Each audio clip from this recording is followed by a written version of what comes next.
Naka-bless po ang mga taga-Molino nung ating camp nung last 3 days ago. Yung pong kanilang kitchen staff, mula day 1 hanggang day 3, lagi silang nakangiti. Hindi mo ba banaag sa kanila na sila'y napapagod, nahihirapan, sila'y naiinitan, sila ay irritable? Maraming nakapansin dito ng ganong kanilang attitude. Attitude kasi yun eh. Lagi silang nakangiti. Kaya kung tayo man ay mag-organize ng kitchen staff, pipili tayo ng mga nanay, mga tatay na laging nakangiti. Amen? Kasi kapag masaya ka sa ginagawa mo, maganda ang patutunguhan ng ginagawa mo. Pero kung ikaw ay irritable, naiinis ka sa ginagawa mo, hindi maganda ang patutunguhan ng ginagawa mo. Baka magdabog ka lang doon at maka-open ka lang ng mga taong kakain. Tama po. Kaya pipili tayo ng mga may ganoong attitude. Kasi attitude yun eh. Tama po. Okay, hindi po pakitang tao eh. Talagang ganun talaga sila. Kahit sa Molino, ganun sila. Hindi dahil sila ay dito ay dayo, ganun sila. Hindi. Ganun talaga yung kanilang attitude. Amen. Kaya, church, salamat po. Ginamit tayo ng Panginoon ang lugar na ito para pagdausan ng ganoong klaseng event na maraming na-revive na mga kabataan, mga magulang, mga young people, mga single, mga adult, and praise the Lord for that. Ngayong umaga, tayo po ay mag-aaral at pagbubulay-bulay ng kanyang salita. Ang ating title ngayon ay Will You Marry Me? Parang may kinikilig dun sa audio. Pagka ganito usapan, ang tawag dito may kilig factor ito di ba Lester? Amen. Imagine niyo ito. Lahat ng young people na narito ngayon, makapag-asawa sila ng kalooban ng Diyos. Di ba ang saya? Amen? Imagine niyo, lahat ng single na nakaupo dito, nakapangasawa ng kalooban ng Diyos. Masaya tayong lahat. Tama po ba? Sarap ng ganon. Kaya yung tanong na, will you marry me? Huwag muna kayong oo. Kapag kayo babae. At kung kayo naman ay lalaki, huwag nyo munang sabihin ito ng ganong-ganon na lang. Dapat, tulungan tayo ng Diyos, prinsipyo ng Diyos ang gamitin natin, na hindi tayong magkamali, tayo mga lalaki, nang magbigkas ng will you marry me? At tayo din ng mga young people, na mga babae, mga single, na hindi rin tayong magkamali ng oo. O kaya, hindi. Kasi nga daw, ang pamantayan sa buhay na ito, kapag gwapo, ito na. Kapag hindi gwapo, hindi yan. Ang pamantayan daw ng mundong ito, kapag maganda, ito na. Paano yung iba? Hindi na. Maling pamantayan. Maling batayan. Ang kagwapuhan at kagandahan lamang. Dapat, amen? Yung mga umaten sa camp. Amen? What I'm trying to say, dapat may good character, may magandang attitude, dapat mananampalataya, dapat lumalago, hindi lang mananampalataya, dapat growing Christian, matured Christian. At kung tayo nag-goal ng matured Christian, magpaka-matured din tayo. Para nang sa ganun patas, hindi naman yung lugi yung isa. Matured ka, tapos ikaw, yung iba naman ay magpaka-matured. O kaya naman, matured siya, ikaw naman ayaw mong magpaka-matured. Lugi naman yung nagpapaka-matured. Dapat patas. Dapat ang ating goal, bawat isa sa atin dito, maturity. Di po ba? Kaya ngayong umaga, pagbubulay-bulayan natin yung tanong na ito, na kapag ito na ang usapan, marami nang kinikilig. Pero alam niyo po ba, pag nagkamali ka talaga dito, hindi ka kikiligin. Manginginig ka. Baka ma-stroke ka pa eh.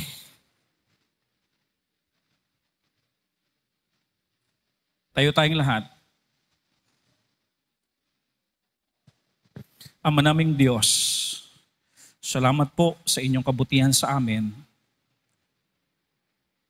Ang aming desire at laging takbo ngayon ng aming mensahe is for the next generation.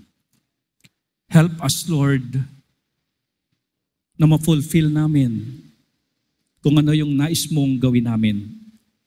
Help us, Lord, na magawa namin kung ano ang nais mong magawa namin.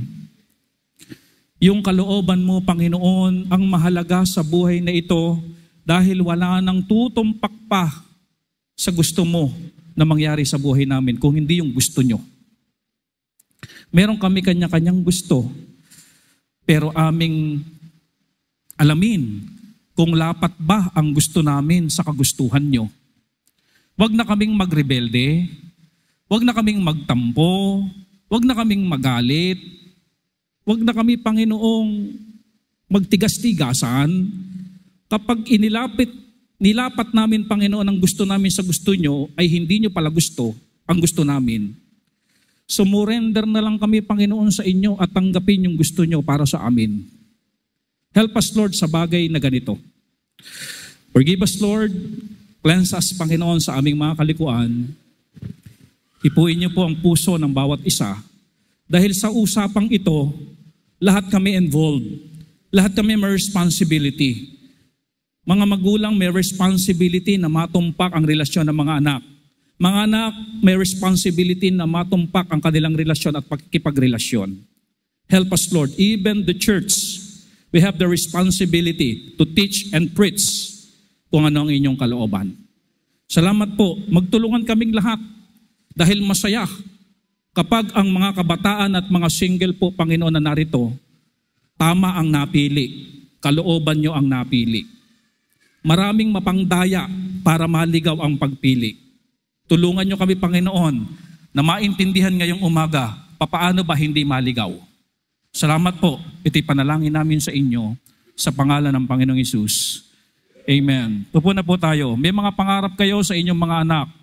As I said, pag nagkamali ng napangasawa yan, apektado yung inyong pangarap sa inyong anak. Tama po yun, no? Atin pong babasahin Deuteronomy chapter 7, beginning verse 1 to 4. Pwede pong matulog habang po ako nagpipreach. Pero meron pong tagalista ng natutulog. Sisingilin po kayo ng 500 paggising nyo. Okay po ba yun? Deuteronomy chapter 7 verse number 1. Kaya make sure kung matutulog ka, i-ready mo ang 500. Okay, verse number 1. When the Lord thy God shall bring thee into the land whither thou goest to possess it, kausap ng Panginoon dito ang mga Israelita, sabi ng Panginoon, pag naroon na kayo sa lugar na ipinangako ko sa inyong lupa, ito gagawin nyo. And hath cast out many nations before thee, the Hittites, papalayasin natin yung mga Hittites na yan. Yung Girgasites na yan, papalayasin natin yan. Yung mga Amorites na yan, papalayasin natin yan. Mga Canaanites na yan. Bakit po papalayasin? Kasi yung lupang ipinangako ng Diyos sa bansang Israel, dito namumuhay, dito nakatira itong mga binabanggit na papalayasin. Ibig sabihin, sa paningin ng Diyos, itong mga taong ito, yung mga lahing ito, mga squatter doon sa Promised Land. Kaya papalayasin nila. Canaanites, Perizzites, mga pangalan pa lang ng mga lahi, talaga namang parang mga parasites eh. Hivites, Jebusites. Ito problema nyo. Itong 7 nation na ito, greater, take note for the word greater, and what? Mightier than thou. Greater and mightier than thou. Mas matindi ito sa inyo. Kaya kapag hindi nyo ito pinalayas, pag hindi nyo ito tinaboy, mas matindi ito sa inyo. Ibig sabihin, delikado ka kayo dito. Pag hindi nyo ito napalayas, delikado kayo dito. Ilang nation? 7. Ilan ang papalayasin? 7. Sila, ilang bansa ang Israel? Isa lang. 1:7. At ang sabi pa ng Panginoon, mightier and greater than thou. Kumbaga, sinabihan muna ng Panginoon na yung 7 na yon, hindi mga pipitsugin yung 7 bansa na yon, ha? Hindi mga pipitsugin yon. Hindi yun yung mga sipunin, ha? Take note, hindi mga sipunin yung mga yon. Greater and mightier than thou. When we talk about influence, pag hindi nyo yan pinalayas, greater and mightier yan than thou. Hindi mo yan kayang impluensyahan. Ikaw ang i-impluensyahan niyan. When we talk about uso, hindi mo kayang impluensyahan ng uso yan. Ikaw ang i-impluensyahan ng uso niyan. Dominante ang mga taong yan. Kaya dapat palayasin nyo yan. Kasi kayo problema kasi matindi mag-impluensya yan, matindi mag-raise ng mga uso yan, baka magising ka isang araw, yung ginagawa nila, ginagawa mo na rin. Kaya palayasin. Sabihin nyo nga po, palayasin. Dapat walang lugar yan sa teritoryo ng Diyos sa atin. Saan ba ang teritoryo ng Diyos natin? Our body is the temple of the Holy Spirit. Dapat walang lugar yan sa ating pagkatao. Dapat walang lugar yan sa atin bilang Kristiyano. Tama po ba? Pero take note lang mightier and greater yan. Hindi yan basta-basta. Parang tuko yan pag kumapit sa'yo.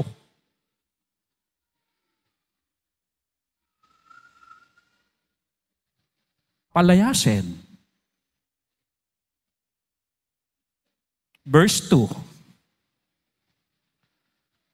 And when the Lord thy God shall deliver them before thee, thou shalt smite them. Saktan nyo yung mga yan. Saktan nyo. Ano pa? And utterly destroy them.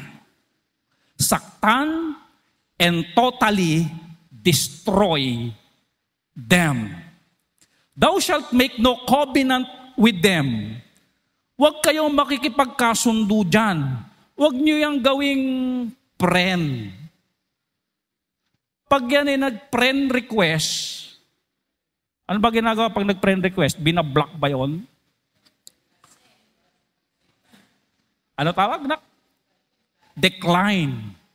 No? Huwag kayong makikipagkasundo sa mga yan. Nor shew mercy unto them. Huwag niyong kaawaan yan. Tanong, utos ng Diyos? Utos ng Diyos. Pagka ganito mga kapatid, huwag na natin inaalmahan pagka naman talaga utos na ng Diyos. Surrender na lang tayo, submit na lang tayo, katulad ng sinabi sa Sunday School kanina. Ang dapat ng Kristiyanong pinagpupursigihan sa buhay, yung submission. Di po ba mga asawa na babae? Yan dapat ang ating pinagsusumikapan, yan dapat ang ating iniluluhod, yung submission sa Diyos. Dahil kapag meron tayo niyan, napakabuti ang magiging pamumuhay natin. Submission.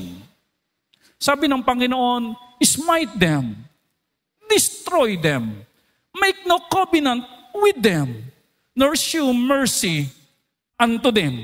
Huwag niyong kakaawaan yan. Kuminsan, para sagutin niyo yung mga yan, magmumukhang kaawa-awa. Nandito ako sa gate niyo. Umuulan, di ba? Nasa gate niyo. Hinihintay na buksan yung bintana niyo. Nyari na ganun sa...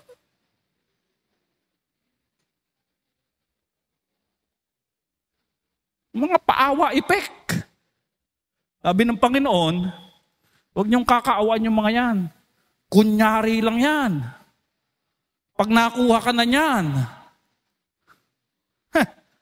ikaw ang i-destroy niyan. Ikaw ang smite them. Bangas ang mukha mo dyan. Yung ipinangako niyang star, pag nasuntok ka niyan, makakakita ka talaga ng star. Huwag niyong kaawaan yan, sabi ng Panginoon. Destroy them. Ang Diyos, advance mag-isip. Alam niya kung anong mangyayari. Kaya pinapalipol to ng Diyos eh. Pero alam niyo mga kapatid, hindi naman to nalipol eh. Kaya nagka-problema talaga eh. Kaya nga submission and obedience is important. Show no mercy unto them. Eto na po tayo. Verse 3. Neither shalt thou make marriages. Pag itong mga taong ito nagsabi sa inyo, will you marry me? Say no. Ang sabi ng Panginoon, huwag kayong mag-aasawa galing sa kanila. Ano nakalagay sa Bible? Napakaliwanag ng instruction ng Panginoon sa bansang Israel. Sabi dito, ang inyong mga thy daughter, thou shalt not give unto his son. Kung meron kayong mga anak na babae, huwag niyang mapangasawa yung mga anak nilang lalaki. Huwag! Ano pa? Nor his daughter, kung meron naman silang mga anak na babae, itong mga Hittites na ito, abay, huwag kayong pumayag yung mga anak niyong gwapo. Amen? Eh, liligawan yung mga anak na babae ng mga yun. Huwag kayong papayag. O tanong, Sir Jaime, kanino nakaatas itong utos na ito? Sa mga anak ba? Kanino? Ayan. Mga magulang po, makinig po maigi. Ang atas po nito sa atin. Say amen nga po, mga parents. Tayo mananagot sa Diyos dito. Huwag mong subukan. Sa atin po nakaatas ito. Sabi, wag mong pag-aasawahin yung anak mo ng mga anak nila. Kung may anak akong lalaki, huwag kang manliligaw doon Dito ka lang sa church. Itutumba kita. Are you with me? Gaano tayo ka-strong? Pag pinag-usapan na ang love life ng ating anak, pag ba umalma na yung anak natin, suko na tayo. Mga anak, huwag naman ganon. Pag binabawalan kayo ng mga magulang nyo na wag yun, sundin nyo naman. Ito nga yung sinasabi ko po sa inyo eh. Abay, 2 buwan pa lang nakilala yung kasintahan. Noong masita ng magulang, abay, nagtampo pa yung anak. Naglayas. 2 buwan pa lang Samantalang yung magulang niya, 9 na buwan, iningatan. Ayaw ma-stress. Umalis sa mga bagay na stress para maingatan ka. Uminom ng mga gatas na mayaman sa calcium. Pwede bang inumin yun? Masakit ang ulo, hindi uminom ng Biogesic. Bioflu lang ang ininom. Hindi, bawal yata sa buntis yun, Kahit anong medication, bawal. Janice, tama ba? Kahit sila'y nilalagdat na, hindi sila iinom. Dahil para hindi magkaroon ng depekto. ang kanilang nasa pupunan. Ano tawag na? Sinapupunan. Umiinom lang sila kung ano yung mga herbal na mga payo. Nagpapahid lang sila ng laway para hindi sumakit ang tiyan. Para maalagaan ka ng 9 na buwan. Tapos nung binabawal ka ng nanay mo na huwag kang makipagrelasyon sa yan, 2 buwan mo palang kilala, ipinagpalit mo lang yung 2 buwan pa lang.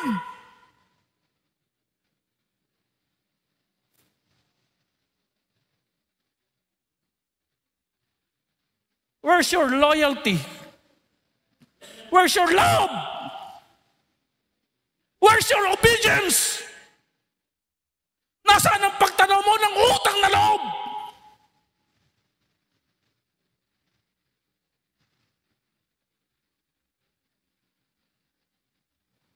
Alam mo ba, nung isilang ka sa mundong ito, laking tuwa ng magulang mo.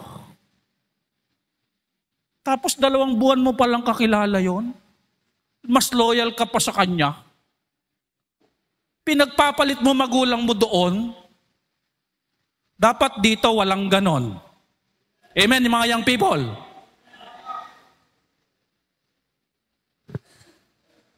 Tapos si tatay, magtatrabaho yan, mag-o-overtime. Yung merienda niya, hindi niya kakainin para may pasalubong siya sa misis niyang nagdadalang tao. Pero mo, merienda ng Mr. Mangga. At siyempre, uwi yan, naglilihi. O kaya naman, patatakbuhin ng misis yung Mr. kung ano-anong mga nagugustuhang pagkain. Pag nandiyan naman na ayaw kainin.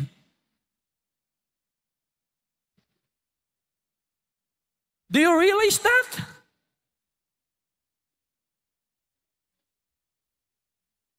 Sabi ng Panginoon, huwag niyong pag-aasawahin ang inyong mga anak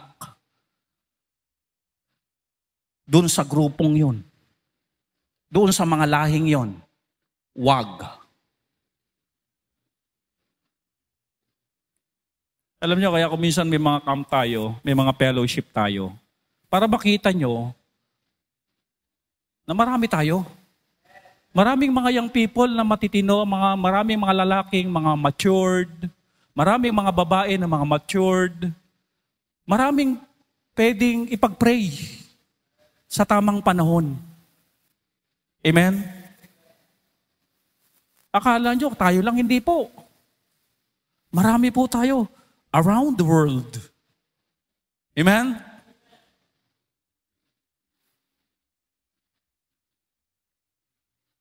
Meron pa nga doon sa Abraham Bosom eh. Nauna na. Amen?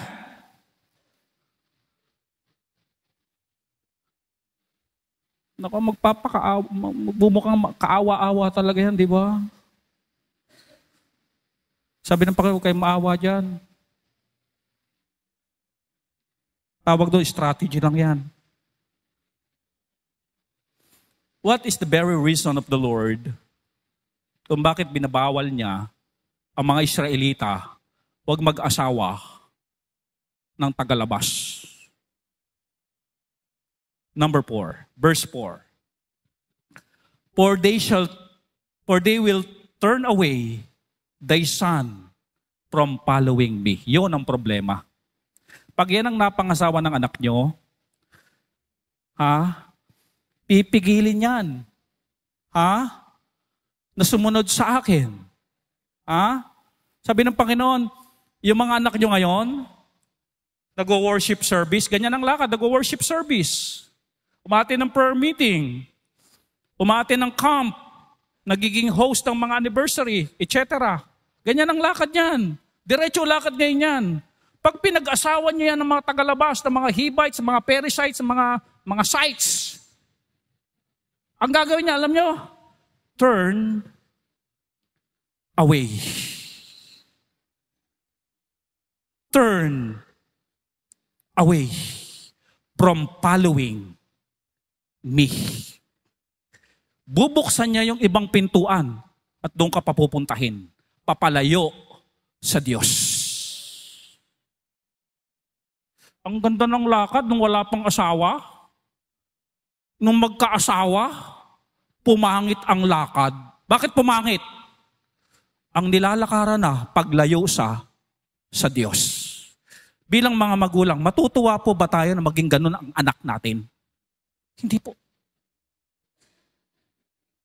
Kaya nga po, habang nasa poder natin sila, medyo tapangan natin, medyo tatagan natin, medyo disiplinahin natin, hanggang hindi pa nangyayari yun. Turn away from following me, that they may serve. Ito problema, hindi ka lang ilalayo sa pagsunod sa Diyos.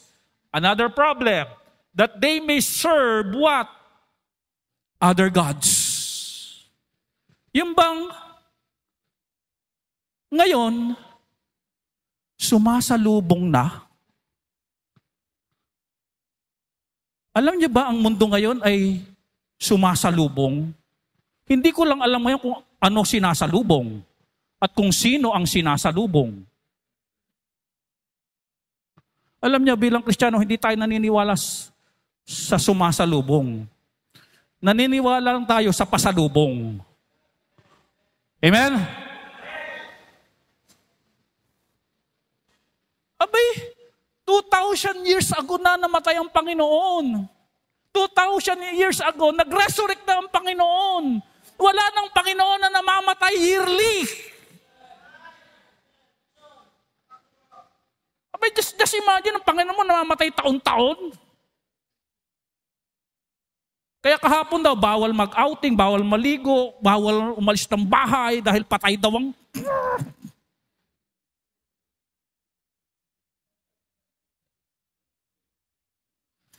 Yan na po ang gagawin ng mga anak nyo. Gigising ng alas 12 at sasalubong na. Tapos pupunta sa pulo. Galakad lang.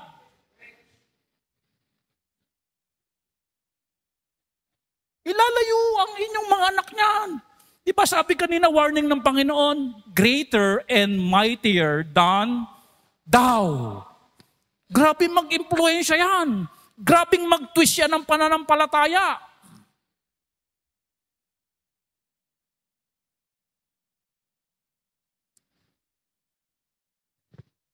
That they may serve other gods. So will the anger of the Lord. Another problem. So will the anger of the Lord be kindled against you. Pag sinabing kindled, umaapoy, umiinit, umuusok ang alin po, ang puot, galit ng Diyos. Kanino? Sa mga anak nyo na nag-asawa ng mga taga-bites. Ang tawag dito, 7 bites. Amen?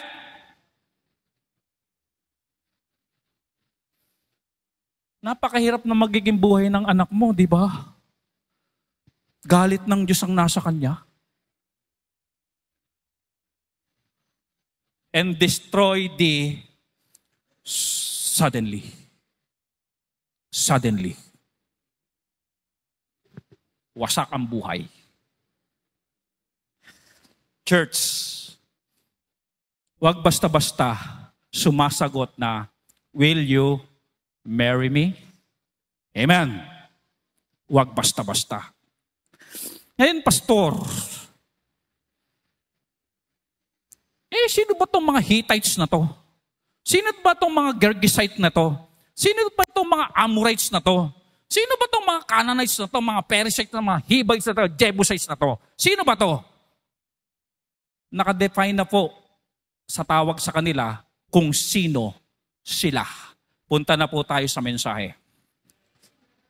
Iisa-isahin natin ang mga ugali. Kasi nasa pangalan na nila, ugali nila eh. Di po ba? O, tingnan nyo ito. Pag sinabing Batanggenyo, di ba nasa pangalan na nila, ugali nila? Pag sinabing Bulakenyo, di ba nasa pangalan na natin yung ugali natin, yung kaugalian natin? Pag sinabing Bulacan, yung lubak-lubak yun. O, di ba? O. Pag sinabing bataan, nandun din yun. Nasa pangalan nila kung ano yung pangalan o yung attitude nila. Isa-isahin natin. 7 po ito. Kaya 7 points tayo. Number 1, Hittites. The word Hittites means terror. Naku po just imagine, anak mo mag-aasawa ng terorista. Pag sinabing terror, nagdadala ng takot sa ibang tao. Yun nga lang sabihin na, may naiwan na bag doon. Di ba? Alis muna tayo sa eskwelang ito. Takot, pulas ang lahat kasi may naiwan na bag. Ano po ibig sabihin nito? Mga terorista. Ito po yung mga tao, uri ng tao na nagdadala ng takot sa ibang tao. Yan po ang karakteristik ng mga Hittites. Sila po yung mga terror. Mga magulang, delikado anak mo dito. Amen? Yung bang nangangalmot, nag-aamok, kukuha ng pisaw. Alam niyo yung pisaw? Gulok, itak. Nag-aamok, biglang manghahamon. May kapit pa kayong ganyan, yung nakakatakot? Lalo na paglasing. Mga terror yun eh. Di ba? Kapag ka dumadaan na, talaga namang gaganong ka eh. Tapos yun ang mapapangasawa ng anak mo, terror. Noong araw, may mga teacher na terror, di ba? Pero okay yun para matuto ka. Pero ito, terorista to eh. Yung mga, grabe to eh. Mapinsala ito eh. Okay. Kapag ito na pangasawa ng anak mo, basag ang mukha ng anak mo dito. Amen? Terror eh. Delikado ka dito. Matapang ito. Hindi papatalo to. Suntukan kung suntukan ito. Patayan kung patayan ito. At kadalasan itong matatapang ito, kahit matatanda, hindi gagalang nito. Kahit ikaw mismo na biyanan, yayariin ka nito. Terror eh. God is good. Amen. Kaya listen carefully mga kapatid. Napakabuti ng Diyos. Ayaw ng Diyos yung mga anak natin makapangasawa ng ano po? Hittites. Terror.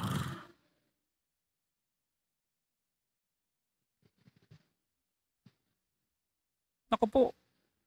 Pag ini-imagine mo to, lagi na lang siguro tong nag-aaway, nagbabangayan, na hinahagis ang rep, hinahagis ang plancha, ang flat screen, ang bubong, ang trusses. Terror eh.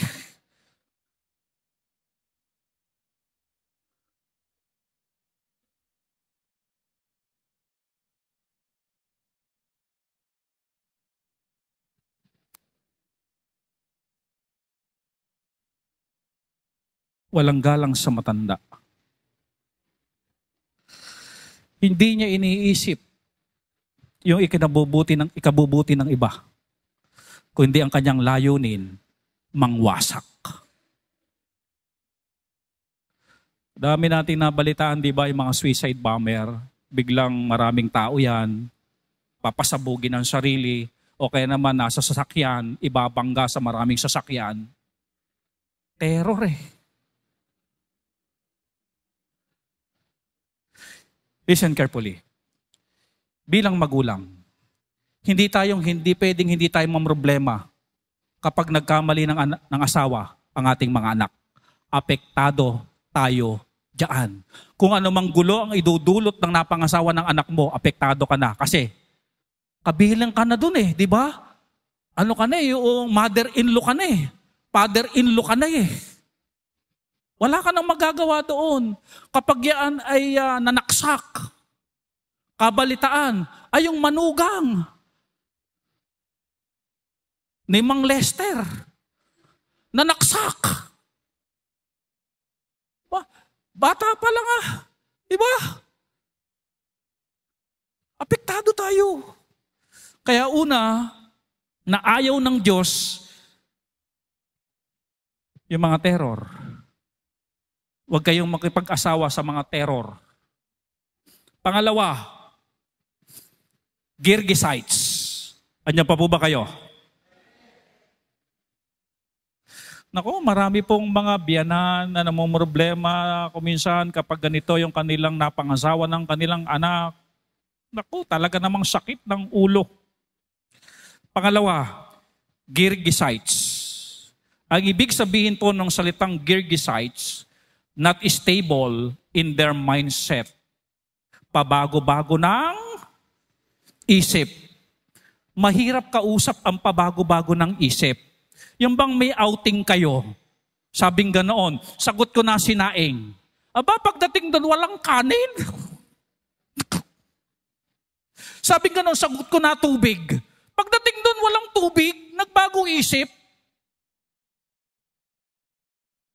Oo ngayon, bukas, hindi. Kapag may business ka, delikado ka dito. Di po ba? Sa business, mahalaga na meron kang isang salita. Madadala ang customer mo kapag ikaw pabago-bago ka ng isip. Alam ni Lance to, kaya tanong ko kanina eh. Di ba? Pag sinabi namin kay Lance, o-order kami ng biko, dalin mo dito ng alas 4, alauna pa lang, nandito na yung biko eh. Kaya dyan lagi tayo mo-order ng biko eh. Ay, ng mga kakanin eh. Amen? Kung ikaw ay may business at napangasawa ng anak mo ito, delikado business mo. Lugi business, liit kita.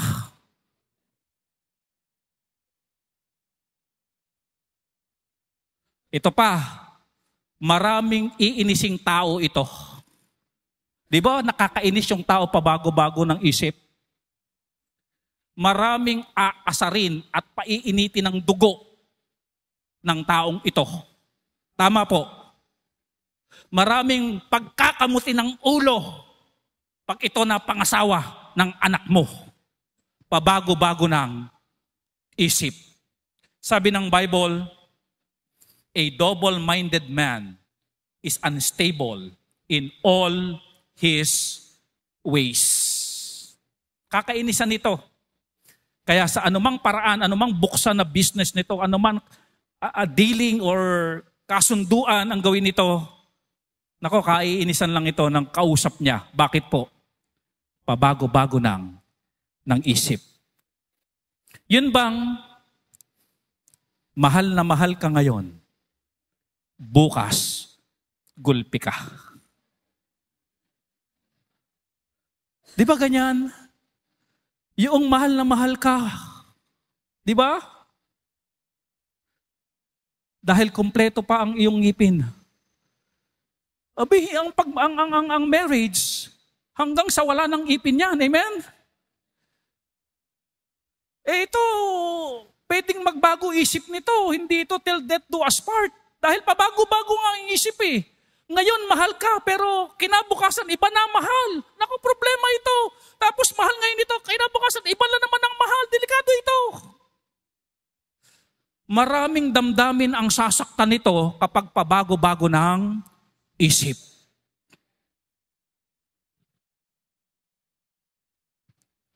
Not stable in their mindset. James 1:8, nabanggit ko na to, ano? A double-minded man is unstable in all his ways. Mga young people, naiintindihan niyo po ba yung pinipreach natin? Yung mga ugali, delikado ka dito. Amen? Okay. Pangatlo, Amorites. Amorites. They were people who were arrogant and boastful. Pag napangasawa mo ito, huwag ka nang magpakabit ng aircon. Amen? Yung hangin pa lang niya, giginhawa ka na.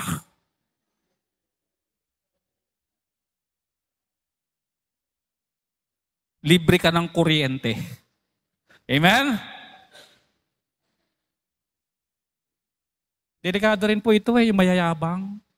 Ito yung kinaiinisan at itinutumba. Ito yung madalas na papaaway.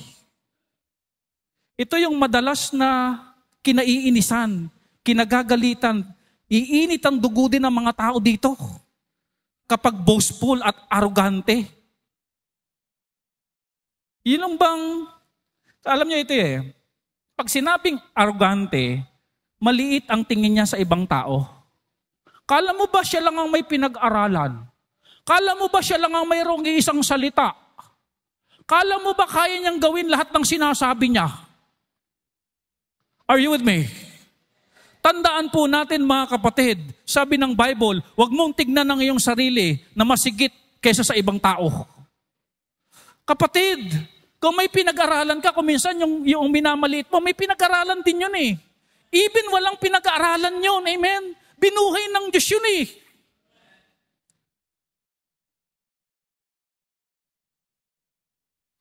Alam nyo, kapag yung tao naminsanan mong ganon, minaliit mo, tutuldukan ka na niyan. Susunod mong transaksyon, iilingan ka na niyan. Mahirap makilala na ganon tayo. Arrogant, boastful. Ano pa? Mahirap pakisamahan ng mga taong ganito. Hard to please itong mga taong ito. Hindi yan masutulog sa tent. Hindi yan magbabasa sa ulan. Arrogant. Sa pinasimpleng salita, mahangin. Amorites. Arrogant. Nung nakaraang pong Tuesday, nagkaroon po kami ng reunion, family reunion. Mensahe ko ito, kaya lang in a different way. Sabi ko sa kanila, alam niyo ba, nagre-reunion tayo ngayon? Meron akong nakausap na isang nilalang. Sabi niya ganoon, Pastor, alam mo, ayokong dumalo kapag kami ay nagre-reunion. O bakit naman? Bakit di ka dadalo? Reunion yun Pagkita-kita, get together, etc. Makilala mo yung kamag-anak mo, etc. Baka magkita kayo sa bus, kamag-anak mo pala. Hindi na, Pastor. Ayokong dumalo ng reunion. Bakit? Anong reason mo? Kasi sa reunion namin, yabangan lang. Just imagine. Hindi po masamang magkwento ng achievement. Patandaan natin, ito'y dahil sa biyaya ng Panginoon. Kung magkukwento man tayo ng achievement, lagi nating banggitin kung gaano kabuti, kadakila at kabiyaya ang Diyos kung bakit natin narating anuman ang ating narating. Amen? Hindi masama magkwento ng achievement. Hindi po masama. Nakaka-challenge yan. Nakaka-encourage yan. At nakaka-uplift yan ng espiritu ng iba. But by the grace of God. Amorites, there were people who were arrogant and boastful. Number 4, Canaanites. Ano ang karakteristik ng Canaanites? Financial giants but motivated by greed and lust. May pera. May kaya. May ipon sa bangko. May mga properties. Mayaman. May mansyon. May kotse. May tindahan.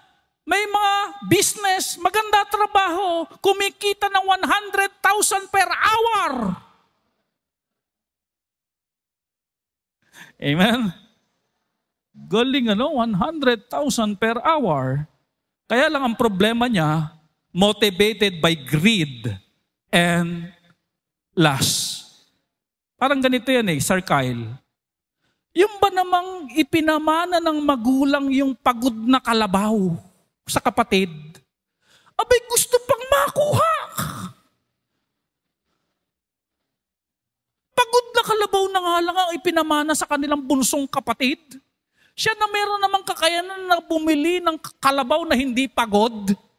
Abay pinag-iinteresan pa yung pagod na kalabaw na minana ni bunso. Na yun na lang ang tanging yaman ni bunso. Yung pagod na kalabaw. Naku, delikado talaga anak mo dito pag ito napangasawa. Baka buhay ka pa, kinukuha na yung mana. pera pero ang hirap lapitan. Tuwing lalapit ka, parang ang nababasa niya, utang. Kapag nasilip kang ganyan sa bintana, parating ka, biglang nagsasara ng pintuan, magtataka ka eh. Daming tsinelas, walang tao.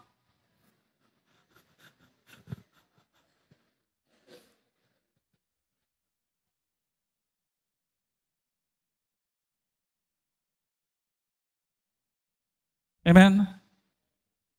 Mga anak, makinig maigi. Kung merong may kaya sa inyo, tulungan niyo yung walang kaya. Magtulungan kayo. Hindi masama yun. Amen?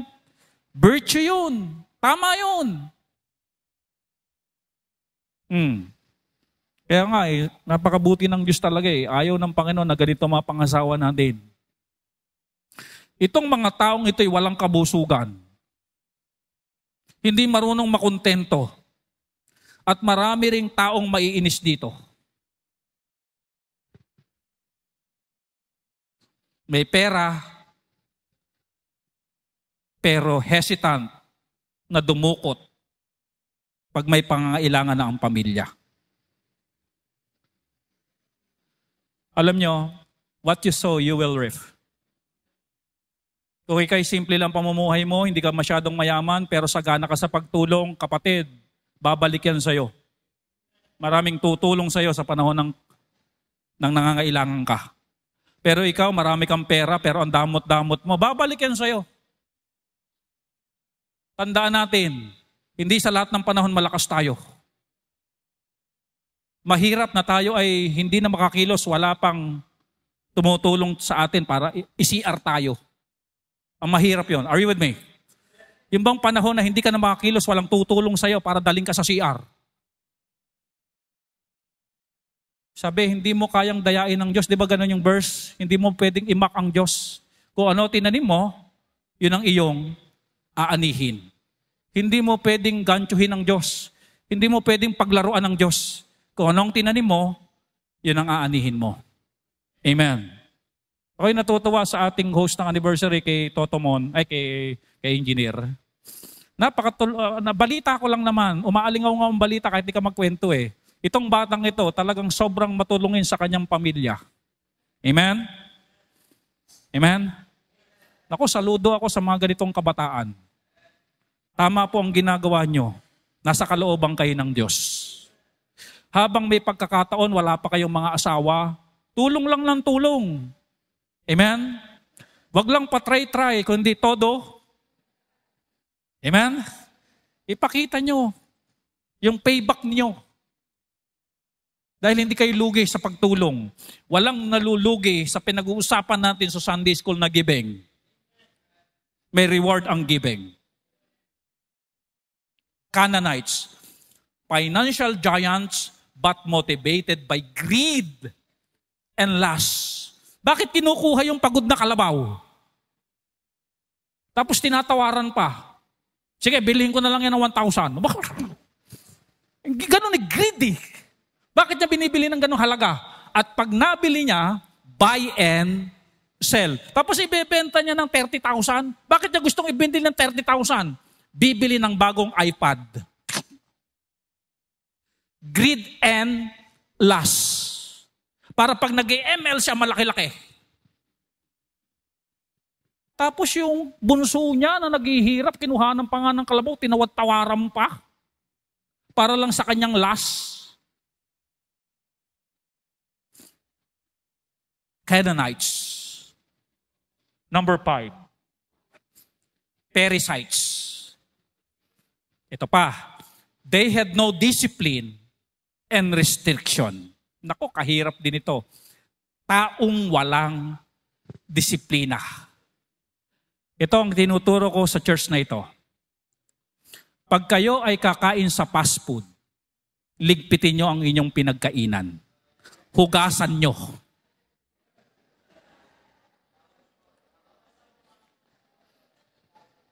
Amen? Ano ka? Pasok ka na. Ano po gagawin niyo? Hugasan ko na para.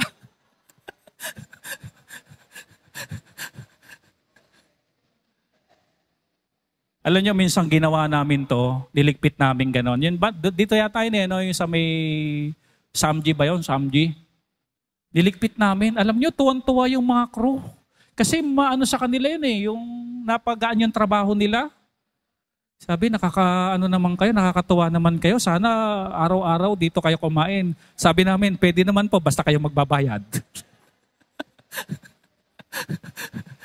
Tuwang-tuwa sila. Ganun po. Every time na kami ay magde-date ni Madam sa hardware,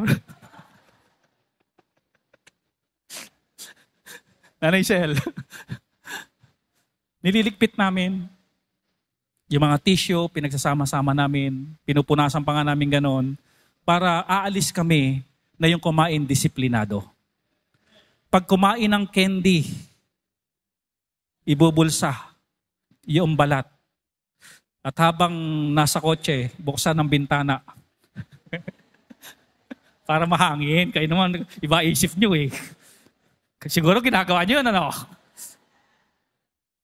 Okay, congratulations sa mga may bagong sasakyan natin. Amen? Amen. Praise the Lord. Amen. Discipline.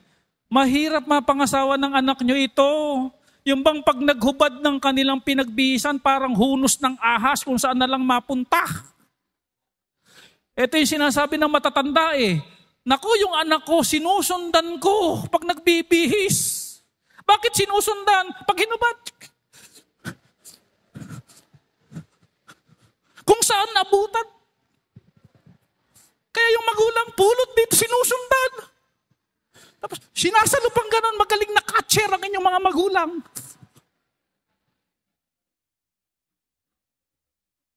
Mahirap pong kasama to. Walang disiplina. Ito pa, walang restriction. Walang curfew. Walang lights off. Kaya itong mga taong ito, laging puyat. Walang disiplina di laging puyat.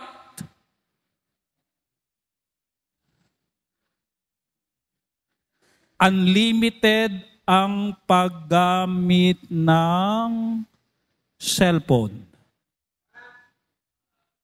Walang disiplina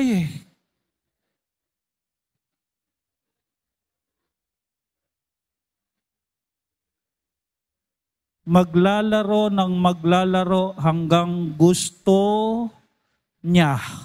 Walang disiplina Nagka-counter flow. Walang disiplina Hindi nagsusuot ng helmet.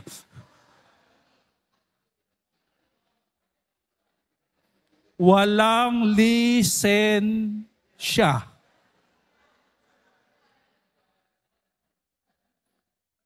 Pero nagdadrive. Ang tambutso maingay. Bawal dito yun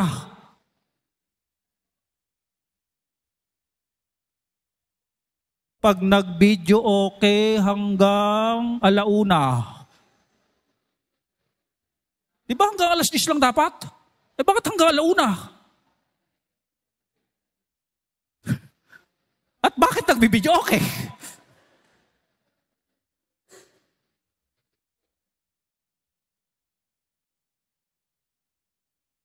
Mahirap mapangasawa to. Problema to, no? Mahirap bawalin to. Upbringing to Kaya sa church, praise God. Sa biyaya ng Diyos, hanggang makakaya natin, nag-impart tayo ng discipline. Dati, kapag na-late ka, magbabayad ka ng 20. Para lang madisiplina, walang malate. Ngayon, ang plano ko, pag na-late, 20. Kaya lang may 1,000 na. Amen? Discipline.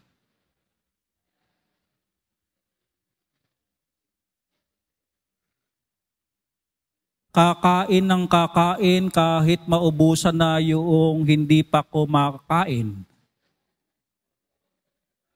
Walang disiplina eh. Di ba? Kukunin pa yung chocolate na hindi naman sa kanya doon sa chiller. Hindi naman sa'yo yun eh. Church,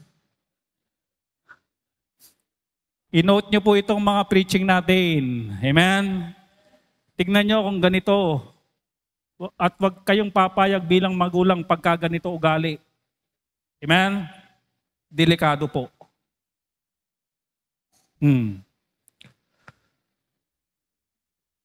Tumatawid sa, natag doon? No jaywalking.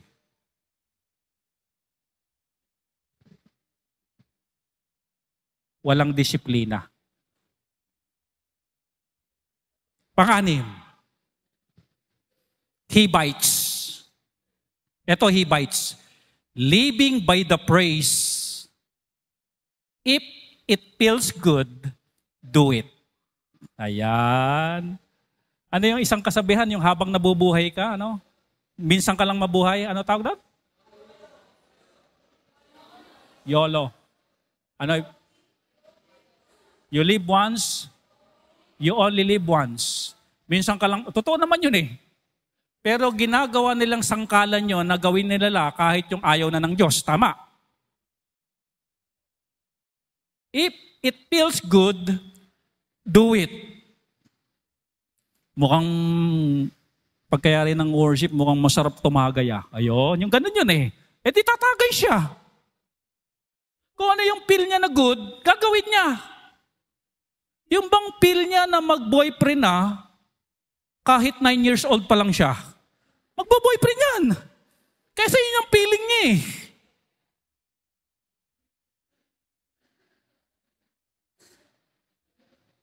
Mga kapatid, hindi lahat ng feeling mo, pakiramdam mo masarap, tama. Hindi lahat ng pakiramdam mo, tama. Dahil ang sabi ng Bible, madaya ang pakiramdam. Kaya kung meron kang nararamdaman at meron kang napapakiramdaman, tignan mo muna sa Bible o kaya magtanong ka kung tama o mali. Dahil madaya talaga yung feelings. Nothing more than feelings. Madaya yan. Kaya itong mga Hivites na ito, kapag feel nilang gumala kahit hindi nagpapaalam, gagala ito. Feeling nila na kailangan nila ng cellphone, magsisinungaling ito sa mga magulang nila na may project. Sabi nila, nanay, may project. Nang pala bibiling cellphone. Anong project yun, anak? Kailangan po namin ng cellphone para pang-video sa aming mga skit.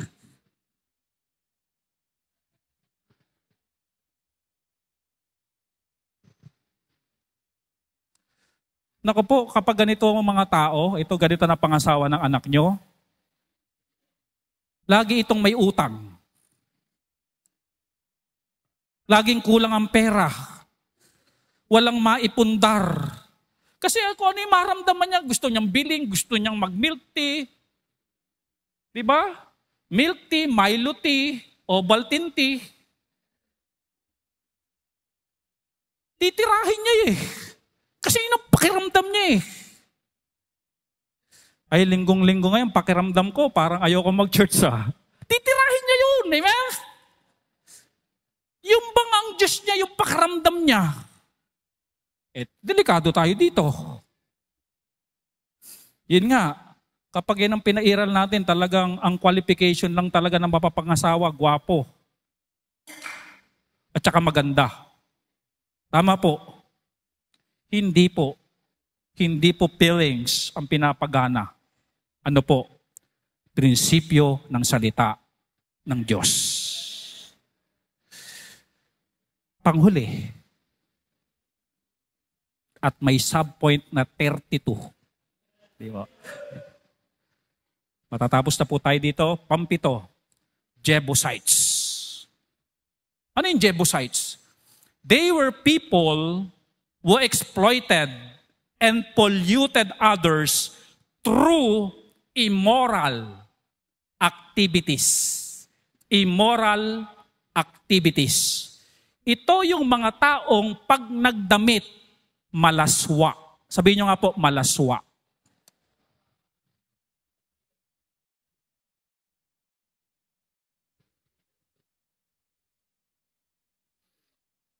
Nakakalungkot ngayon.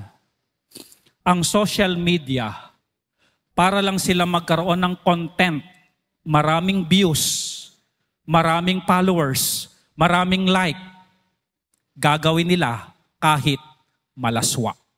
Are you listening?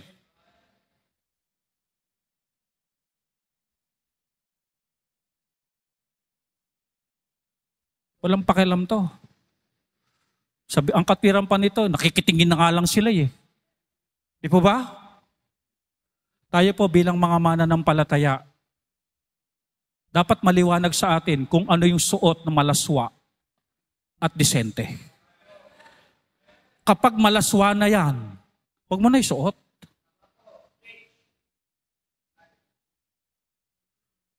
Baka Jebusites ka.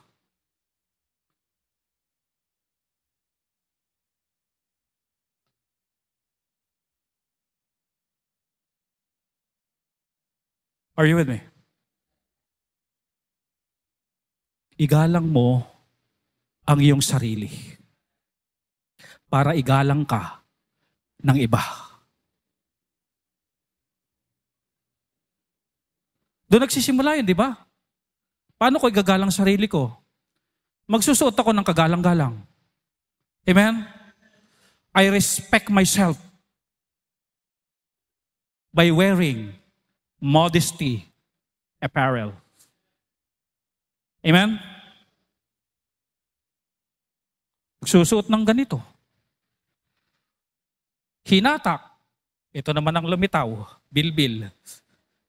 Hinatak. Ganun ka na lang ng ganun habang nasa biyahe ka.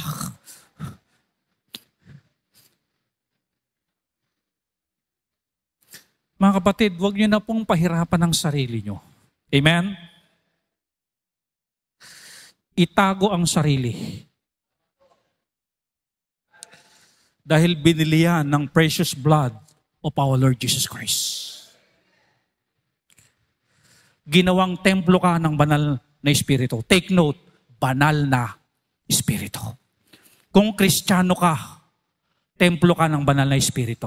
Nakakaya sa banal na Espiritu kung hindi tayo nakabihis na parang katotohanan ang banal na Espiritu ay nasa ating loob. Amen? Modest apparel. Malaswa. Parang si Mrs. Potiphar. Di ba si Mrs. Potiphar? Joseph, come here. I'm here. At parang si Jezebel. Are you listening? The wicked queen.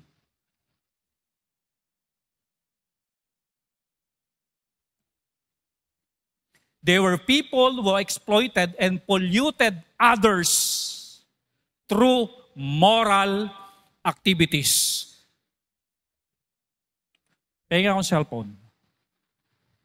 Ibabalibag ko lang.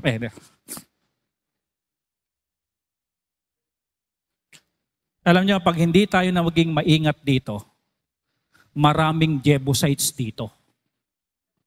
Kaya nga po, napakahalaga din ng inaral natin kanina, dapat may restriction, may disiplina. Marami pong Jebusite dito. Ine-exploit at pinupollute tayo ng immorality. Sabi ko kanina, di ba, yung mga content para lang maraming views, para lang kumita ng pera. Kung ano-ano na gagawin. Kaya ingat po, maging disiplinado po tayo sa cellphone, paggamit ng cellphone ng mga anak natin. Even tayo na matatanda. Maraming Jebusite dito. Amen? Salamat po. Meron po akong verse na babasahin sa inyo. Sabi ng James chapter 4 verse 7. Submit yourself therefore to God. Resist the devil and he will flee from you. Pagpapasakop ang kauna-unahang turo ng Diyos. Alam nyo itong preaching na ito, pag hindi ka nagpasakop sa Diyos dito, yung 7 makapangyarihang ito, ito-dominate ka, papasukin ka pa rin ito, makaka-penetrate pa rin ito sa iyo, i-influensyahan ka pa rin ito. Pag hindi ka nagpasakop sa Diyos, pag hindi ka nagpasakop sa preaching of the Word of God, greater and mightier than thou, sabi ng Bible. Ang unang move, submit yourselves. Yung buong ikaw, ang buong talino mo, ipasakop mo muna sa Diyos. Yung buong reasoning mo, ipasakop mo muna sa Diyos. Huwag ko munang mga tuwiran, huwag ko munang umalma, huwag ko munang mag-reject, huwag ka munang mag-rebelde. Sa preaching, huwag muna. Si pastor ako na naman pinatatamaan, huwag muna ganoon. Are you with me? Submit muna. Magulang, are you with me? Submit yourself therefore to God. And then, may power ka na. Anong power meron ka? Resist the devil. Kaya mo na yan. And he will flee from you. Sabi ng diablo, hindi ko nakapangkat ito Hindi ko nakatropa to Pinapalayas na ako Di lalayas ako. Amen? Pero habang katropa mo pa ang diablo, ang demonyo ang impacto at impacta. Are you with me? Abay, makikigigs pa sa'yo yan. Makikijamming pa sa'yo yan. Pero pag nakita ng demonyo, nagpasakop ka na sa kalooban ng Diyos, sabi ng diablo, iba na to. Nagbago na talaga to. Amen? Submissive, obey na ngayon to. And then sabi nga ng Bible, resist the devil and he will flee from you. Takbo yan. Layas yan. Therefore, church, God is good. Mahal tayo ng Diyos. Gusto ng Diyos yung susunod na henerasyon sa atin, mga young people, ma-preserve kayo sa kabanalan. Ma-preserve kayo hanggang sa pagtungtong nyo ng 25 years old, pwede na kayong magpaligaw, pwede na kayong ligawan. I pray to the Lord na tama at kalooban ng Diyos ang mapangasawa ninyo. Ang magsabi sa inyo na lalaki, will you marry me? Siya yung kalooban talaga ng Diyos sa buhay mo. Kaya pag sumagot ka ng, yes, hindi lang mahaba ang hair mo. Amen? Kung hindi yun ang kalooban ng Diyos sa buhay mo. Amen? I pray to the Lord. Amen? Mga magulang, yan po ba ang panalangin natin? Na itong anak ko, mag-aasawa to Pero ngayon pa lang, ipapanalangin ko na siya. Iiwas ko na siya sa Jebusite, Hivites, Perizzites, Canaanites, Amorites, Gergesites, Hittites. Kasi matindi impluensya ng mga yan. Iiwas ko na to. At ipagtutulakan ko sa gawain ng Diyos. Dahil nandoon ang kanyang tunay na mga kalahi na matino. Amen? Alam niyo kung minsan kala mo talaga Kristiyano Pero kapag nag-appear itong mga binanggit ko, baka akala mo lang Kristiyano talaga yan pero hindi Kristiyano. Bakit hindi nagbabago? Baka Hivites yan na nagkunwari lang na Kristiyano. Are you with me? Baka Jebusites yan na nagkunwari lang na Kristiyano. Nagpaawa kaya sinagot mo. Let's save our next generation. Katuwang po ba kayo to save our next generation? Magsama-sama tayo, hawak-hawak ng kamay, para tayo magtagumpay. Amen? Pray to the Lord. Ask wisdom, mercy, grace sa Panginoon to guide our next generation. Nang sa gayon, yung next generation, maayos ang buhay nila. Next generation, listen carefully. Para po ito sa inyo. Walang inisip ang pastor nyo, ang mga magulang nyo, na ikasasama nyo. Totoo po yun. Para sa ikabubuti nyo. Again, Huwag niyong i-resist. Huwag kayong magrebelde. Huwag kayong mga tuwiran. Gagawin natin, submit. Pag sinabing submit, Jelo, pagpapakumbaba. Walang pride. Walang katwiran. Hindi matigas ang puso. Nagpapakumbaba. Malambot ang loob. At nagpapasakop sa Diyos. Resist the devil and he will flee from you. Nang sa gayon, ang ating next generation, parang si Joshua, as for me and my house, we will serve the Lord. Hinding-hindi namin paglilingkuran ang Diyos-Diyosa ng Amoreyo. Ang paglilingkuran namin, aking pamilya, ay ang Panginoon. Ang aking Panginoon. Huling talata, 2 Timothy 2, verse number 4. No man that warreth entangleth himself with the affairs of this life, that he may please him who hath chosen him to be a soldier. Mga magulang, hindi na natin pagpaligoy-luguyin pa ang ating mga anak. Hindi na dapat sila nalilito. Dapat matapang tayong ituro sa kanila na dito ka dapat dadaan. Ito dapat ang iyong magiging relationship. Dito dapat ang iyong pipiliin bilang sundalo ng Panginoon. Amen? Mayroong isang command sa loob ng bahay. Isang command. Okay, church, will you marry me? Will you marry me? Tayong lahat, tayo mananalangin. Ama naming Diyos, salamat sa inyong salita. Dati, ganito rin ang ugali namin. May pagka-Jebusite kami, Hivites kami. Ngunit salamat, Panginoon, kayo namatay sa krus ng Kalbaryo. Binayaran ang aming kasalanan para magkaroon kami ng buhay na walang hanggan. At hindi lang buhay na walang hanggan, kung hindi buhay na binago mula sa mga pagkakamali. At patuloy na binabago para sa aming mga pagkakamali. Binabago mo kami, Panginoon, from glory to glory. The first glory is dito sa mundo. And the another glory ay diyan po sa inyong harapan. Salamat, Panginoon.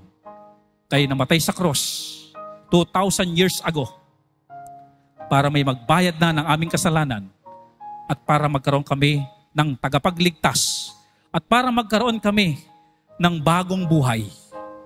Buhay na ipapagamit sa inyo, buhay na maglilingkod sa inyo, buhay na magpapasakop sa inyo, buhay na kayo ang lulugurin. Ganon din po, Panginoon, ang aming naisin na maipasa namin sa next generation na sila'y maglingkod sa inyo, pumili ng tama, dahil pag nagkamali sila ng pili ng kanilang mapapangasawa para silang kumuha ng bato na ipinupukpok nila sa kanilang ulo araw-araw. May mga pagkakamali kami bilang mga magulang. Pero Panginoon, wag na naming ipasa sa susunod na henerasyon. Matuto kami sa aming mga pagkakamali. At maging counselor kami sa aming mga pagkakamali. Maging matalino kaming tagapayo sa mga susunod na henerasyon. Dahil hindi mo naman, Panginoon, ipinaranas sa amin ito nang wala lang. Kung hindi para kami maging tagapagturo sa aming mga pagkakamali. Blessing in disguise. Mga magulang, responsibilidad natin ngayon ang ating mga anak, lalo na sa pagpili ng kanilang mapapangasawa.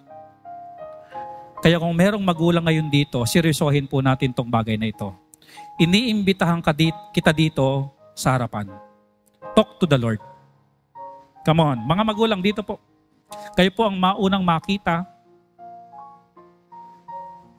na nakikipagniig ngayon sa Diyos. At magkakaroon ng commitment. Panginoon, ako ang responsible. Sa akin ang atas sa pagpili ng mapapangasawa ng aking anak.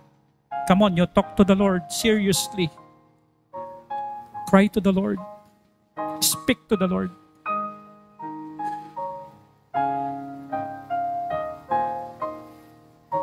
Mga kabataan, narinig mo ba yung mensahe?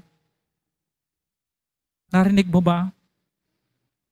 Come on, ikaw ang sumunod na lumapit dito. Na Panginoon, magpapasabit ako sa aking magulang na nananalangin ngayon. Susundin ko ang kanilang mga payo. Hindi ako mag-aasawa ng basta-basta lang. Sa tamang panahon, sa tamang edad, gagawin ko ito with the supervision of our parents, with our pastor, elders, with the prayers of our parents, our pastor, our elders. Dahil future ang nakasalalay dito, gusto nating maging handa rin tayo sa future. Ayaw natin yung pinaghirapan natin, sinimulan natin, ay mauwi sa wala. Gusto natin matatag ang next generation. Next generation, be a soldier of the Lord. Stand firm to what is right. Don't compromise. Gamitin mo yung lakas mo to battle against the devil. To battle against worldliness. To battle against immorality. Stand firm, young people. Ama naming Diyos, salamat sa makasaysayang mensahe nyo. Tulungan nyo po kaming lahat. Hindi namin magagawa ang mga bagay na ito nang wala kayo. We need your help. We need your guidance. We need your strength because our enemy is more mightier, greater than us. Help us, Lord. Pero walang tatalo kapag kapangyarihan mo na ang nasa amin. We need to submit to your will. And we are able to resist the devil. Salamat po. In Jesus' name we pray. Amen.